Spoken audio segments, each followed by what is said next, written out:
Hi friends, this video shows what is this night light eye protection and how to use it. Please don't forget to subscribe this channel. Please like and share the video.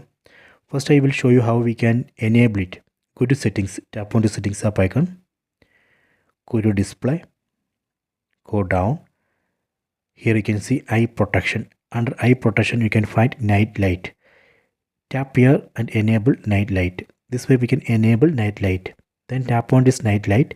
Here we can see more options. For example, you can schedule. You can say turn on this night light at custom time, or you can say turn on from sunset to sunrise.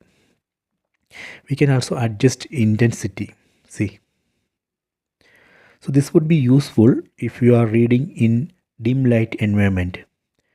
It also make it easier to look at the mobile screen in dim light environment.